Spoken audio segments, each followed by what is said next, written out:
Alright, I'm live. It's me. Oh, got a little bit of an issue. Had to get some tissue. Serious thing. I, go Griffin here. Also doing YouTube. So this is going to be loaded up later. Live on Twitch. Right? So what I got going on here today is a bit of a equipment breakdown. So, camera-wise, the Zohulu 4K infrared night vision camera. Fancy. It's actually quite nice. A lot of complaints about it online. People saying essentially that it was just too everything. Everything was bad. It was all bad. It was never going to be good. Well, it's good. It'll work.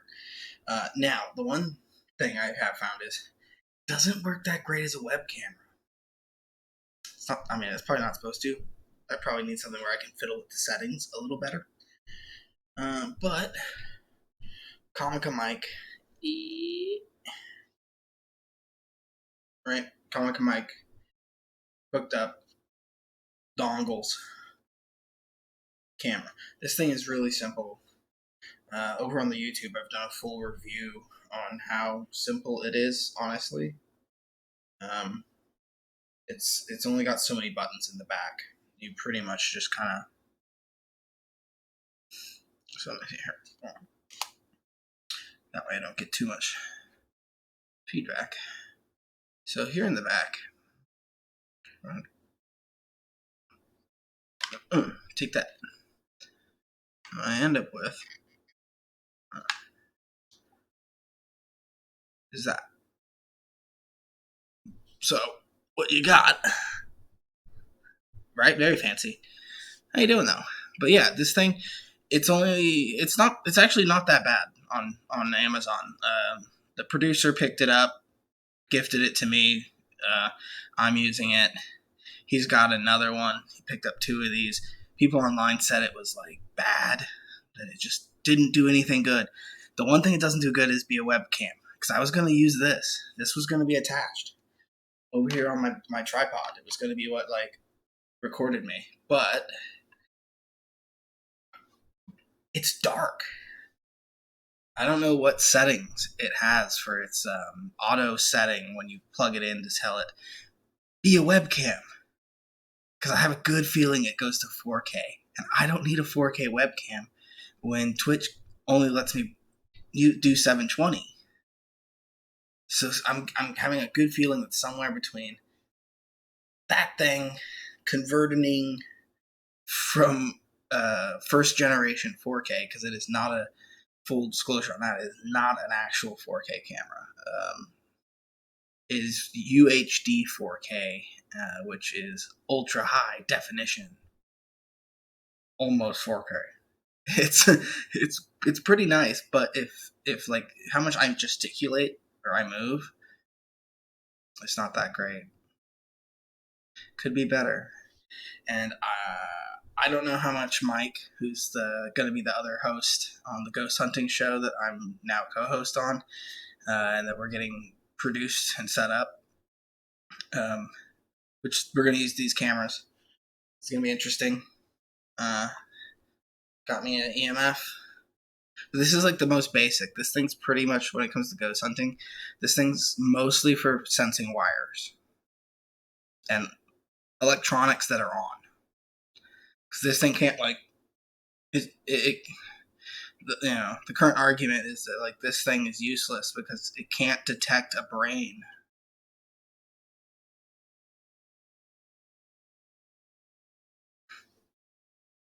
See?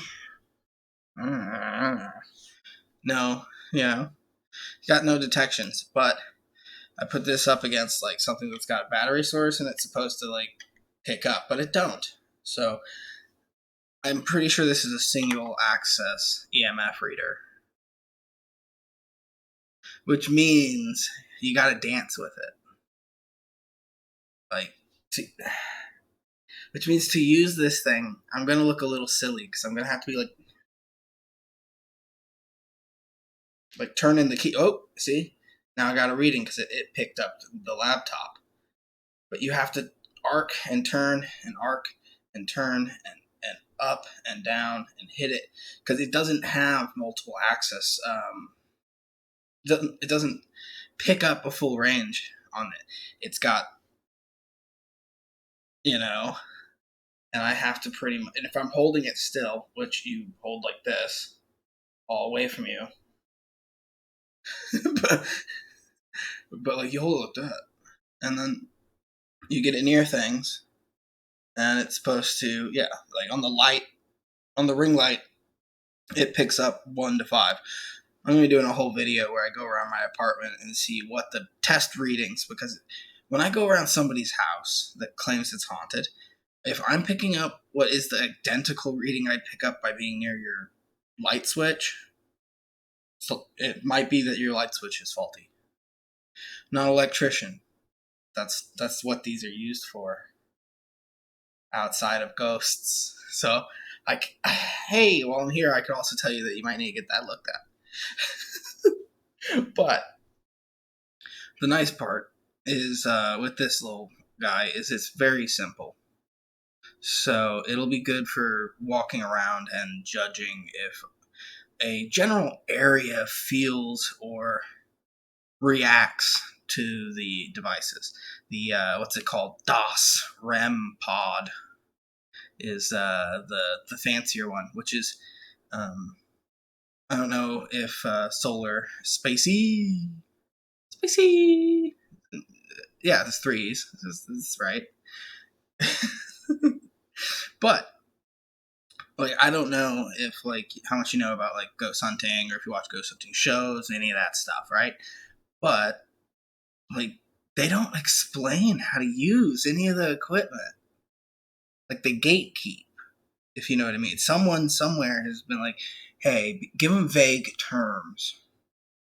Vaguely discuss the general idea of what it's supposed to do. And you're like, yeah, but like how do I operate it as you're intending it to be operated? And you look it up and they're like, feel for it. You're like, feel for it? That's not right. So I'm going to be doing my best to actually give actual, like, and like, also I have no idea how good sound or anything is on this thing because I'm an old man. Yeah, I got this thing set up through the Twitch studio. It's really simple to use. I'm big on simple to use. But like ghost hunting stuff seems to be mostly made by equipment. Is almost all repurposed equipment. So this is an EMF reader, which see if I can't. Yeah, see there, it does things. The zeros. I get it too close to this, and I bet it reacts. Nope. Now, you gonna do something? Yep, see? There we go. See how it's kind of reacting? It's because I'm getting it close to an electronic device. So the belief is the theory. I'm really big on metaphysical, paranormal, on theory. And that's what I'm going to be doing mostly part of the show. That's my contribution, is putting theory into practice. So the theory is, and there's been some pretty sweet logic jumps on that, is essentially that we, our energy, our brain waves give off a specific amount of electromagnetic field. If we were to pass away, do we leave a residue of ourself around? And if we do, would it generate an electromagnetic field the same way we do when we are alive? And so this is supposed to help you. They'll show people like just straight like waggling it around, and you actually kind of you got to move it slow. You got to kind of go real slow, like.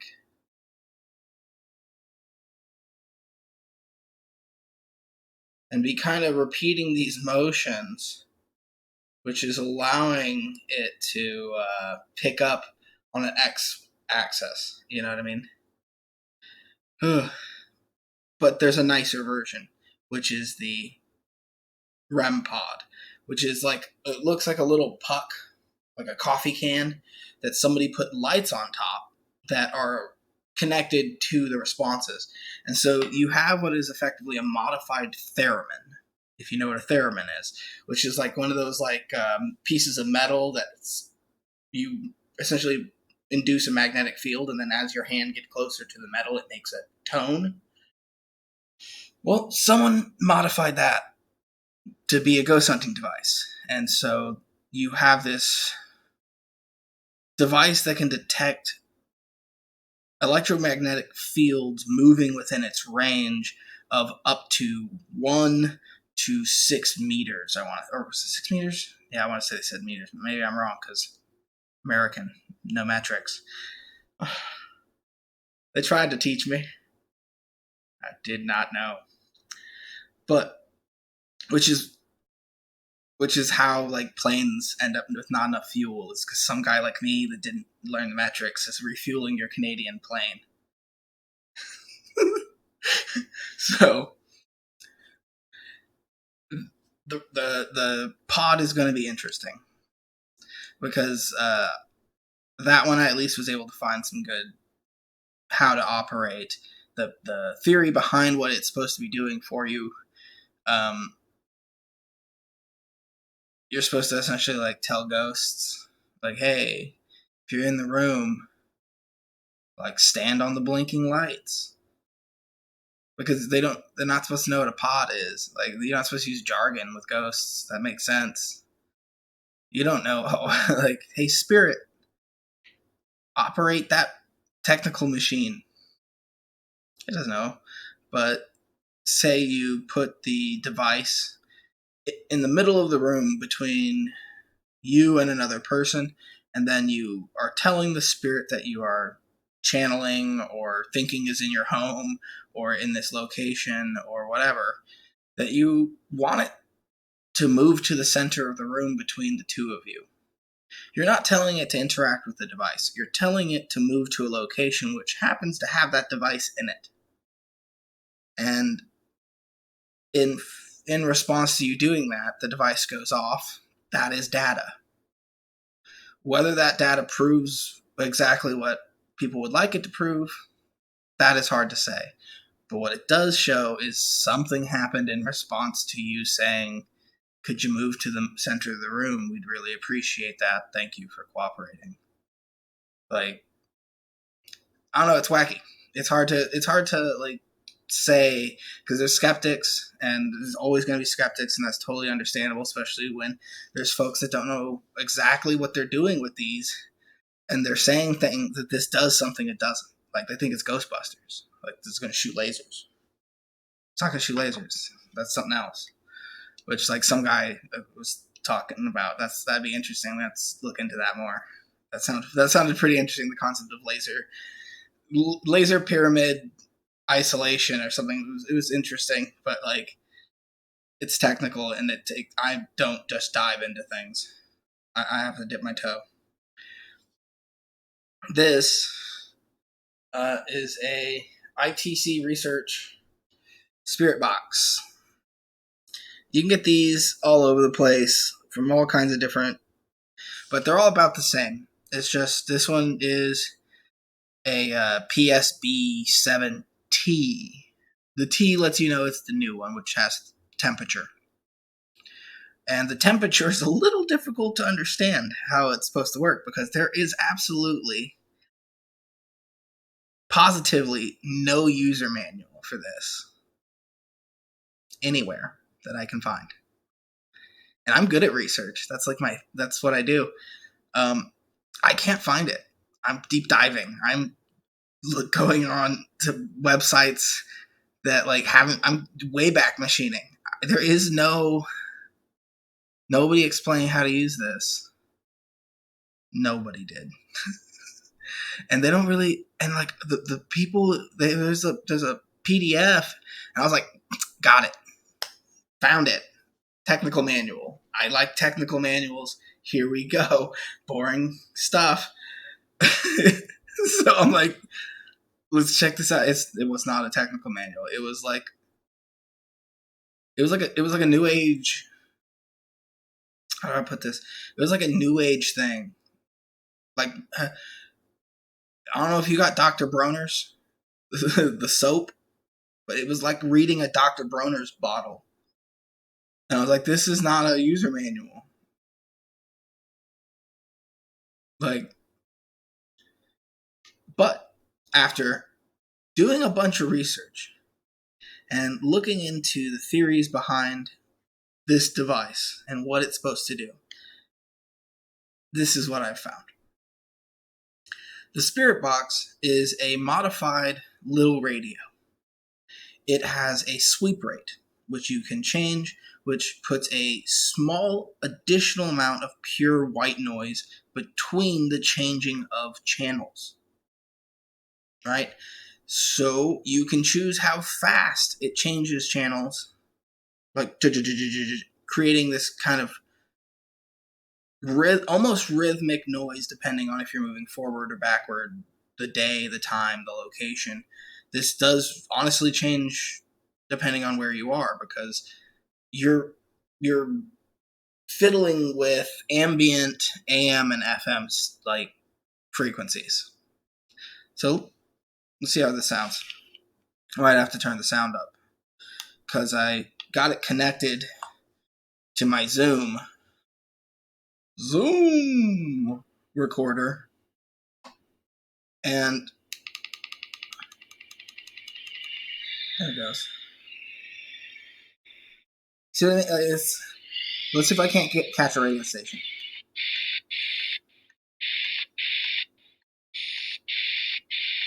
Oh, I'm in AM, I wonder. So it's FM.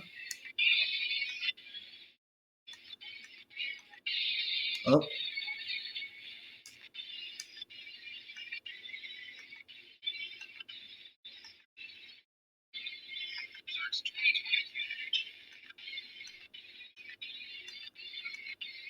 Sometimes it's so much faster that I catch one. Alright. So, as you can see, this is a little radio. And some people have complained online that they don't know, because as with me, they couldn't find anywhere how to operate this.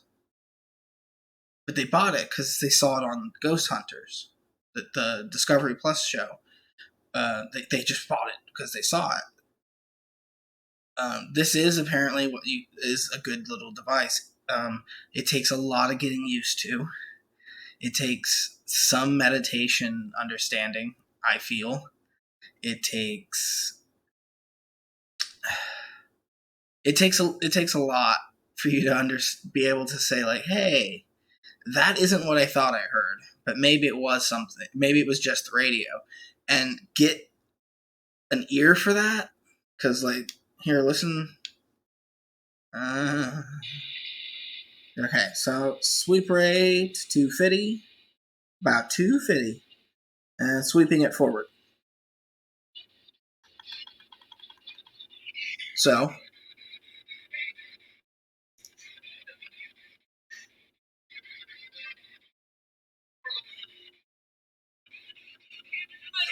now, see how you hear little, just like on the wind sounds of other radio stations cut through for a second? You're supposed to just, it's like a Disney Magic Eye. Okay? So, like with a Disney Magic Eye, which is, oh, Jesus, as old as this shirt. So, like, you're supposed to, like, cross your eyes like you're the Undertaker or whatever, and then you can see a boat, like in Clerks, or you can see, like, the Magic Castle. With this, you're supposed to Disney Magic Ear it, as it were. You're supposed to get so used to the noise through really good headphones, through constant use, through constant practice, that you can tell the difference between not a spirit trying to talk to you over the radio and maybe something actually responding specifically to what you just asked.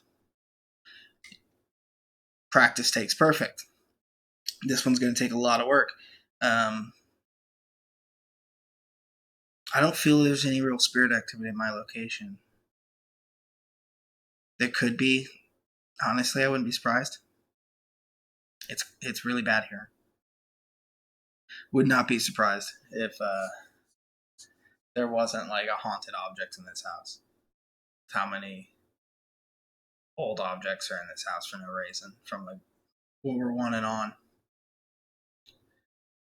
So yeah, this sucker is going to be interesting to play with. I did figure out after some fiddling out that I can connect a, what's this, male to male? Male to male. Come here. Dongle. This little dongle. It's for camcorders for, was it camcorder camera. You want it to have the two ridges. See the two lines? And it's got two of these. I plug one into the back. Then I plug the other one into the spout. It says, I felt so stupid. Yeah, it was nice. Thanks for stopping by. This is totally going to still be recorded, though. But yeah, I felt so stupid to those who are going to watch. Right? Like, I felt so dumb. Because it says spout.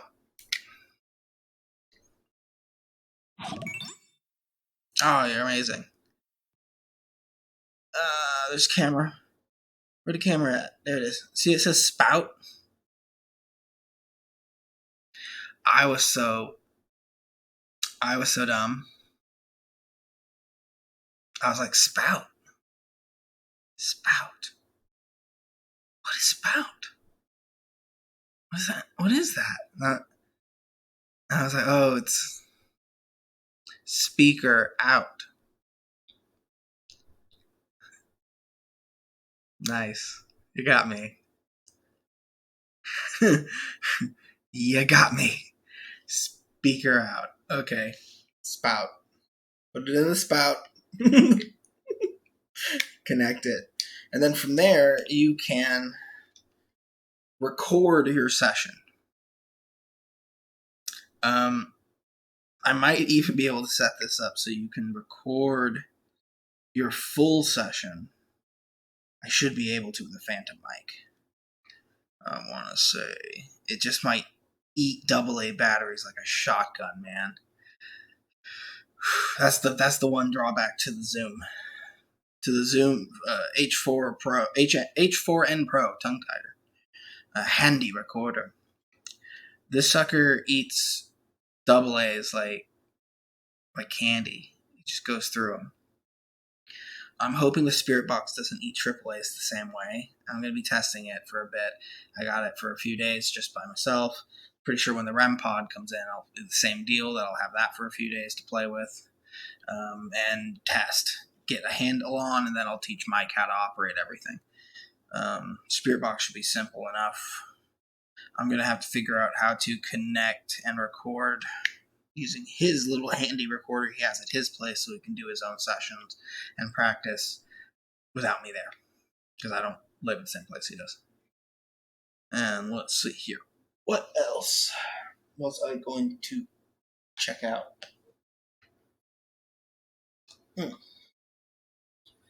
That's right.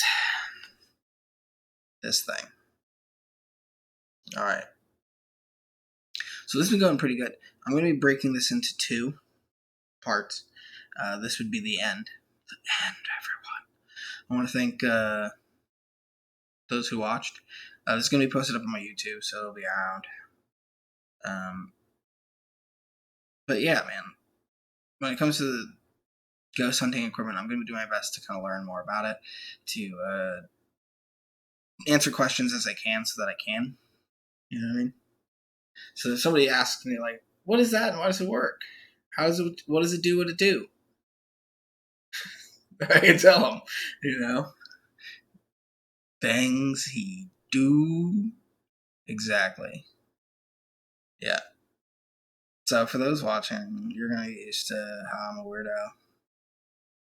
And how like, oh, we're weirdos. But it's gonna be fun. It's gonna be funny. It's gonna be what it is. But along the way, I'm gonna be reviewing a bunch of gear, like equipment. I'm gonna have to convert. I'm gonna have to get used to using an Apple product.